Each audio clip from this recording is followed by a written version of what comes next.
I see a need, especially even at defensive tackle, where it looks kind of full right now. But if you project just a year from now, 91 might not be in that Eagles uniform. Very fair. So those are two of the spots that I've looked at.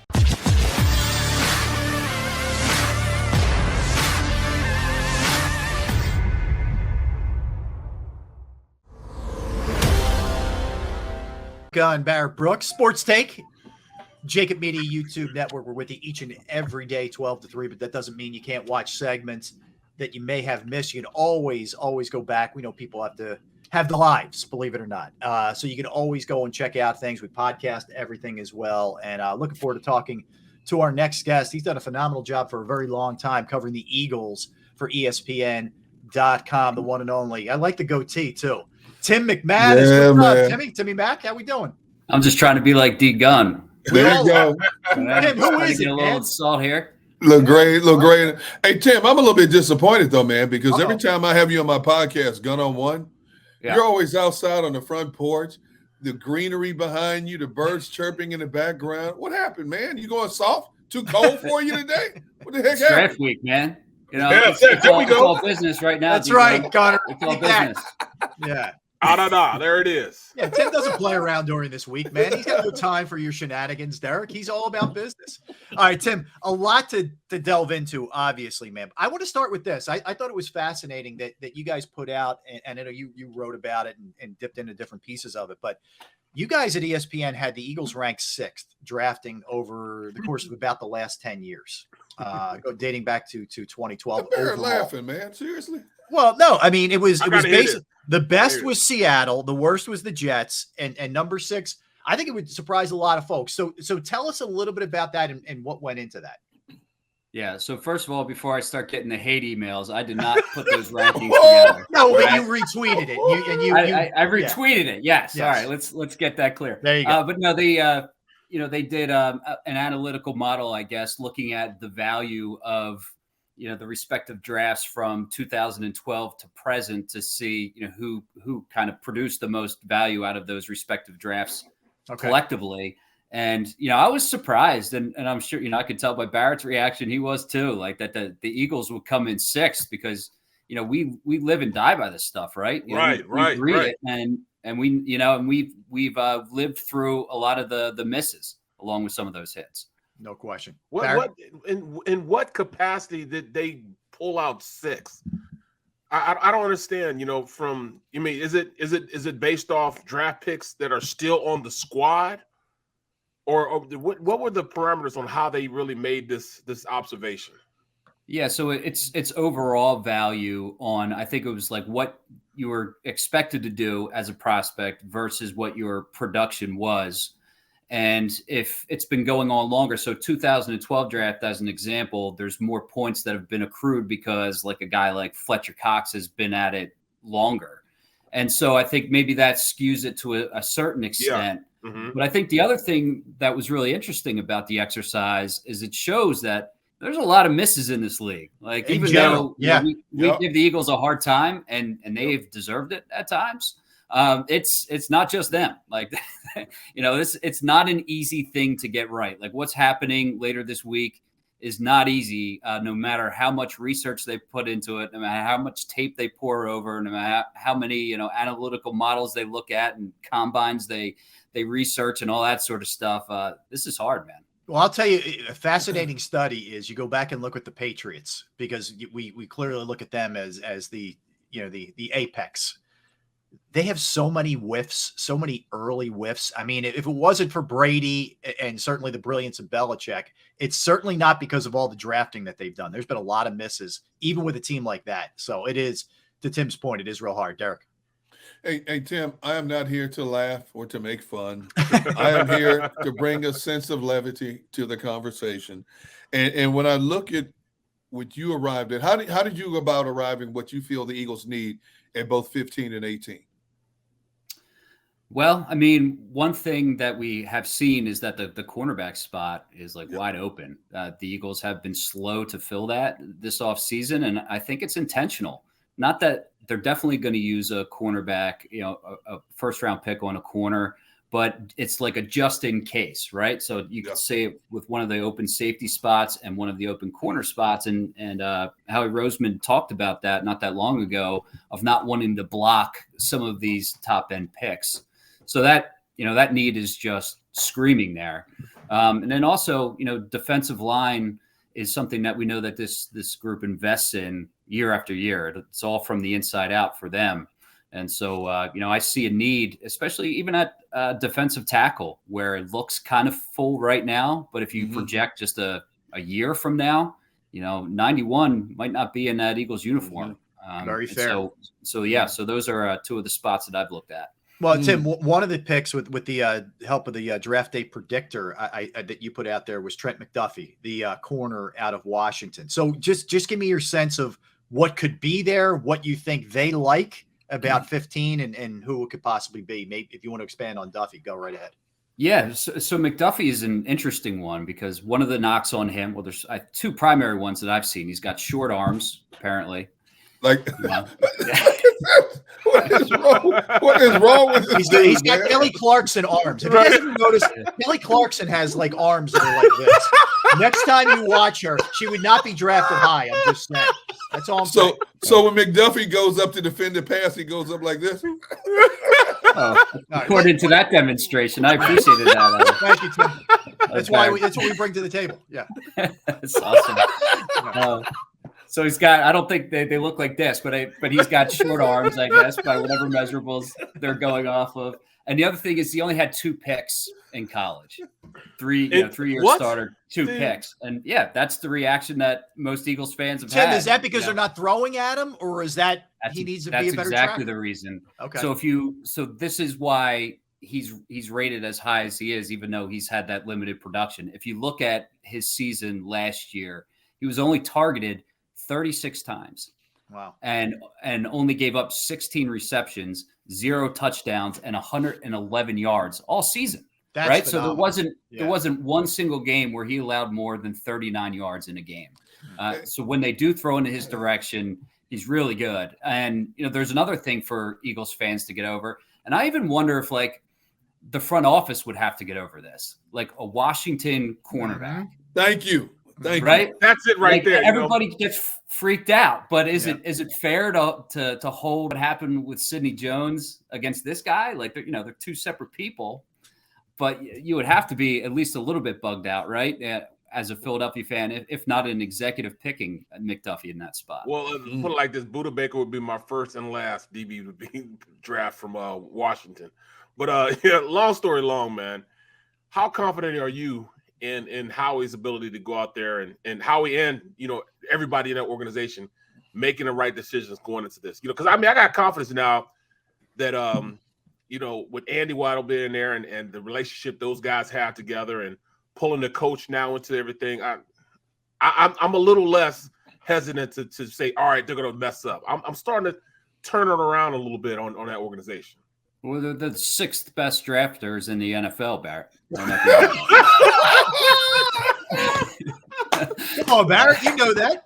But Tim, that's right. Fairness to them, it was a pretty killer draft last year.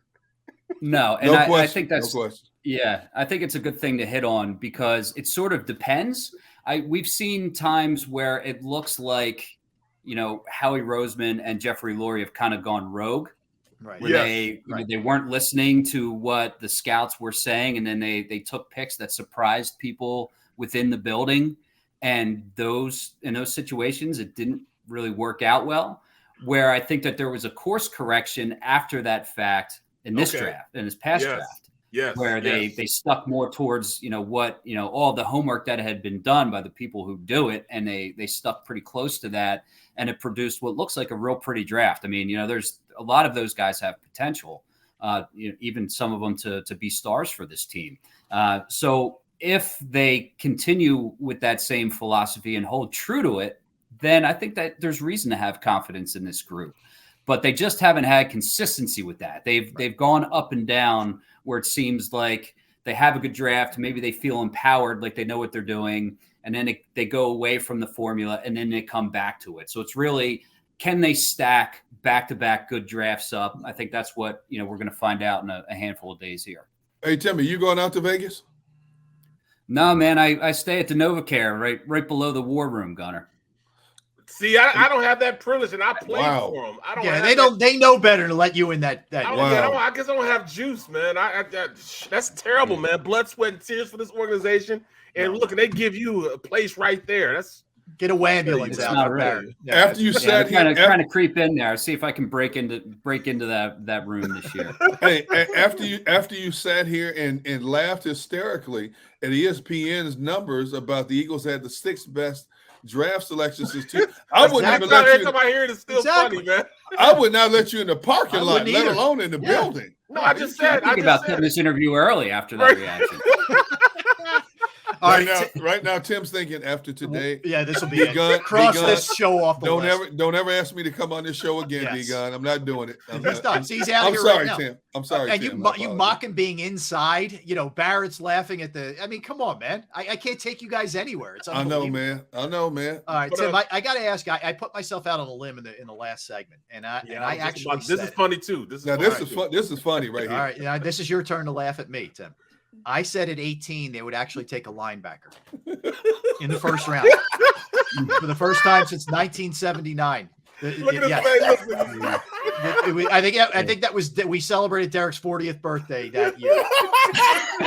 So, is it at all possible that they take a linebacker at 18? Please tell me. Look at Tim's face. Hey, if you keep guessing it, one of these years it's going to be right. I think 2061. I'll be right. I'll be right in 2061. Hey, T-Mac, all these comedians out of work, and he want to crack jokes, right? That's right. That's correct. Yes. Trends are made to be broken, I guess. I guess that's a no. But Tim's too nice to just say no. Yeah, now, you know what? Honestly, like this exercise happens a lot where like I'll talk to people in the lead up and people have, even internally, like there'll be people that have linebackers rated highly and, even people in like prominent positions. And so you get a feel, well, maybe it's going to happen, but it always seems to hit a roadblock. And I think that roadblock is way at the top. Like if you look year after year on the amount of resources allocated to the linebacker position over the last few years in particular, they've been dead last in money allocated to linebackers. Mm-hmm. It just seems to go against like their team building philosophy to invest heavily in the linebacker spot. And so it would take like a total change of business for them to do that. I mean, I do believe that if you were to ask like the scouts or like what the cumulative grade is, like I think some of these linebackers will come up right in the sweet spot of where they're at. So I honestly don't want to dismiss it totally, Rob, because I think like where some of these guys are going to go off the board is going to be pretty close to where the Eagles are operating at 15 and 18. It's just like, can Howie, get himself to do it is the question. And, the answer, Howie and his predecessors since 1979 is no. Gotcha. Hey, I can dream. That's all. All right. There you go. Yes. Well, I mean, just from being around, being around this team, being around Jalen Hurts and the way the organization went about supporting him, this offseason, a lot better than they did Baker Mayfield and those guys in Cleveland. But what is your sense of Jalen Hurts and his ability to, we know that he can lead the team, but him coming back and being with the doctored order for this Eagles team? I mean, I go back and forth on Hurts. He's not a guy that I want to count out because I feel like I don't want to bet wired against him. in such a way. I don't want to bet against Jalen Hurts. Like he's wired in such a way where he's going to everything in his like being is dedicated towards overcoming that doubt and turning himself into that guy. So I think that there's a chance for that. And I think that, the Eagles do like him in that respect. Like they have, they've said that publicly. I think they believe that privately, but you also have to watch their actions, and their actions continue to be, we like him, but we're not ready to get married to him. And we're going to hedge our bets just in case it doesn't work out, or in maybe even a likely event that it doesn't work out. And you see them push, the 1 first-round pick back to 2023. We know that draft class is looking to be pretty solid. They could even push more assets back by the time that we're through this weekend. And they were looking around at the other quarterbacks that were out there, Russell Wilson and on down the line. So they like him, but not enough to be committed to him. And that's kind of how I feel. Like I don't want to go all in on him, or the opposite way. It's like it's another sort of prove it year that he's under. And I think we're going to learn a lot about whether Hurts is capable of taking that next step to be into kind of like that first tier, like first half of quarterbacks this year or not. Hey, Tim, should the Eagles be looking at running backs? You look at the youth in the running back room, somewhere in the middle to later round. Should they be looking at another young running back to develop with the prospect of this could be Miles Sanders last season in Philadelphia? Yeah, D-Gun, I don't think there's any question about it. And I also kind of wonder if Sanders is like a great fit for this offense. He was inconsistent last year, and some of it is just bad timing, right? Like they decided that they were going to be dedicated to running the football basically the week that he got hurt against Oakland. Right. So that was Las Vegas now. And so that was unfortunate for him. But at the same time, he never found the end zone. It seemed like he was bouncing outside a little bit too much. Whereas like things just seemed to operate a little bit more smoothly with Jordan Howard, kind of just with that one step go. So I just wonder longer term, and we know that the Eagles don't like to pay running backs. It's right up there with linebackers. Like they just don't like to do it. It's not part of their overall philosophy. And so what are the chances that Miles Sanders gets a second contract with this team? I would say probably not great. So I don't know that you're going to be looking super high in the draft to be drafting a running back. But I think if you go down in the rounds, like if you're looking at Hassan Haskins, out of Michigan, Pierce out of Florida, like guys like that, I wouldn't be surprised if one of the 10 picks that the Eagles hold ends up getting used on the back. Tim, let me jump back to the Hurts question. And a lot can change with whoever they draft, but as they sit right here, are you really giving him a fair shake with Devontae Smith and the rest of that receiving core? I like Goddard. We've talked about the running game. We know the offensive line. You could probably rank it up there with any offensive line. But does he go in with enough weapons to really take his game up a big notch? I feel like he's got a solid enough offensive line. What they think is the number one receiver in Devontae Smith, an ascending tight end in Dallas Goedert, and a pretty decent backfield. I do feel like you can judge him. Like I don't think some of that I don't fully buy into. Like if the receiving core is like good but not great, like can you properly evaluate a quarterback? Like I feel like a good quarterback, makes those players better, and kind of like a lifts all, the tide lifts all boats type of deal. And so I think that we'll know either way about Jalen Hurts, regardless of whether they have another receiver in the fold or not. But it's a different conversation for me, Rob, as to whether they're well equipped, or as well equipped as they should be, to be an explosive offense. And I do feel like they need to do some work. And they've swung and they've missed on a couple of occasions this offseason. Trying to trade for Calvin Ridley, he gets suspended. Going after Christian Kirk, and then Jacksonville comes in with like a ridiculous number and takes them out of that conversation.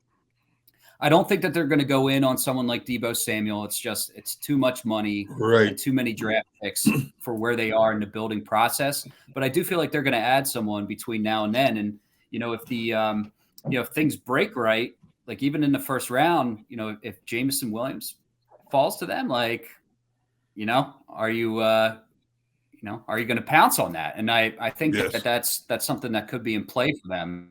Whether it's in the first round or the second round, I think we could see another receiver added. Would they hesitate at all, Tim, because they've used so many resources high, 2 first rounders and a second rounder in the last 3 years on that position? Or you think that shouldn't even come into play in their minds? I think it's got to be a little bit of a tough pill to swallow if you're Howie Roseman, where using 3 first-round picks on wide receivers in consecutive years. Like, that's got to be a tough pill to swallow to a certain extent. But I think maybe they look at it more like, where's the value at that pick? There's only so many guys that they're going to perceive as blue chippers. And so for me, like, if Jordan Davis is there, like, I think he's the pick. I think that it fits what Jonathan Gannon wants to do on defense, to have like that pure nose tackle who could just destroy things on the front and make life a lot easier for the linebackers behind him. I think that they're high on him, and I believe that he would be the pick if he ends up falling to 15. But what if he doesn't? Like, what if Baltimore, who's in front of him, who also happens to love nose tackles exactly like that, scoops up Jordan Davis? And somebody like Williams falls because of the torn ACL, then where do you end up? So yes, I think that in an ideal world, maybe he wouldn't want to do that. But if the board lines up that way, it seems like a real possibility, because that feels like that 15 to 18 range kind of feels like receiver country to me. It's funny, Tim. A lot of people out there, obviously Twitter world fans and so on, believe that the Eagles will not stick at 15 and 18. Do you think they have the leverage if they want to move up? How he's done it in the past when he's wanted a player or got skittish about somebody else taking a player they've really wanted. He's moved up and he's made enough moves to do it. Do you think there's enough? I said off the top of the show earlier in the show that if they stay at wide receiver and an edge rusher as their priorities, there's enough depth in this draft to where they're comfortable at 15 and 18. Yep. But if they're looking at a corner, I think Howie gets skittish and try to make a move up the board, because the cornerback pool is not as deep as the other two positions. No, I think it's a great point, and they have the ammo to do it. Yeah. When you have a pair of first-round picks, when you have 10 picks overall, you have an extra third. Like, there's maneuverability, and we know that Roseman likes to maneuver as much as anyone. So I think it's something to look out for. I do believe that they've been exploring both options, and it's just a matter of whether you can find dance partners, and then of course where those prospects fall and whether they fall into reach. And so, whether it's Stingley, that they have eyes for, and I'll go back to Jordan Davis. Like, to me, if you want to make sure that you have what you possibly perceive as a blue chip prospect who fits what you want to do on defense, do you want to risk sitting there and sweating out like 13 and 14 in order for him to get to 15 if he's clearly like one of the better players on your board? So I'm starting to envision, I think, those scenarios a little bit more. Like, maybe they'll get just not like crazy aggressive, but a little bit aggressive, so they can go from a 15 to a 12. Say, it sounds like Houston is open to moving their pick to make sure they get the guy, whether be corner, defensive tackle, or however they feel about these guys. Tim, all things equal. Sorry, Barrett. Go ahead. No, go ahead. All things equal, just kind of value for the board as they're sitting there at 15. Is the priority D line over any other position in your estimation? No, I wouldn't necessarily say that. I mean, we know that edge rusher and defensive front and the lines in general are typically a priority for this team, but the other holes are kind of obvious. I would say if we're talking about organizational priority, though, like it runs along the front, but I don't think it's kind of wide sweeping, Rob, where it sort of just depends how they feel about the individual prospect. We'll weigh that some, but if we're just talking kind of more broadly, then it's always a safe bet for the Eagles to go with a guy up front. Well, I mean, this will be my last question, but standing right now, and the Eagles in the season to where they are right now, did they get better or worse? Because I look at Dallas, I thought Dallas got worse. Where is your evaluation of the Eagles, where they stand right now before the draft? I mean, they are still down a starting corner and a starting safety. And so, that's not great. But if you look at the free agent market, they're banking on the fact that, they can get some pretty decent value there still, whether it's Tyrann Mathieu, Xavier Rhodes, whatever, in order to kind of plug it if it doesn't go right in the draft. And so there's a slight projection there, but I would say, that they're better. overall, because you look like somebody like White coming in. I think that bolsters the linebacking core. Son Reddick, I think, was a big addition. Like, a team that finished 31st in sacks last year. He had 23 and a half of them over the last 2 seasons. And I think that he's gonna make that defense a little bit more malleable for Gannon. He's gonna help them do some things that they couldn't do given the personnel deficiencies last year. So I still think they're kind of like stuck in the middle a bit. I don't know that those additions are putting them crazy over the hump or anything. I still think it's like a borderline playoff team, but a little bit better from where they were sitting a year ago, especially now that they have some familiarity, now that they're more familiar with what Nick Sirianni and Jonathan Gannon like to do on both sides of the ball. Tim, will we see a different Jonathan Gannon this year with an improved, at least in some spots, personnel, or we see the same sort of philosophical, choices that we saw last year? Yeah, I think that we are going to see. I mean, we have to. He was not nearly as aggressive as anybody was anticipating. This guy that came with, he's only going to be here 1 year because he's such a good head coach candidate, and he just wowed people across the league with how smart he is and all that kind of stuff. And then, we all saw it. Like the first half season plus was like a huge disappointment, and he was one of the biggest disappointments because of the billing that he had coming in. But I do think that some of that was him sort of getting settled into the position, and then the other part where he just didn't feel like he could do what he wanted to do given the personnel shortages that he had at certain positions. So I think that now that assuming that he gets that nose tackle that he wants, they can run more of those hybrid fronts that he's looking to do. Now that they have somebody in that Sam linebacker role, that's a pass rushing linebacker in Reddick, you can do a little bit more. And then let's see what they do with the secondary in this draft and then post draft. I think that we're going to see a more aggressive Gannon. I think that we're going to see, a more dynamic defense, and we'll start to see more of like what all the hype was about with Gannon now that he has kind of the tools that he wants, or at least some of them. Hey Tim, do you get like me when draft week gets here finally? Are you sick about talking about the doggone draft? You just want to get this over with? I'm sick of mock drafts. I'm sick of speculations. I'm sick of giving opinions. I just want to see this thing unfold. Do you get like me, or do you enjoy the process of leading all the way up to the actual draft itself? No, fatigue's setting in. There you go. There you go. But he toughs it out, unlike you, Derek. All right, he's like Joel Embiid, and you're Ben Simmons. Okay, I love the process. Yes. I embrace the process. I love this, man. Yes, I'm just like when I asked you that question, I looked on the stream, and one of the was that Jeremiah Butler said, "We got worse because we moved J-Jaw, but not to another team." That's tight end J-Jaw now. Yeah, make sure you keep his name out of your mouth, Barry.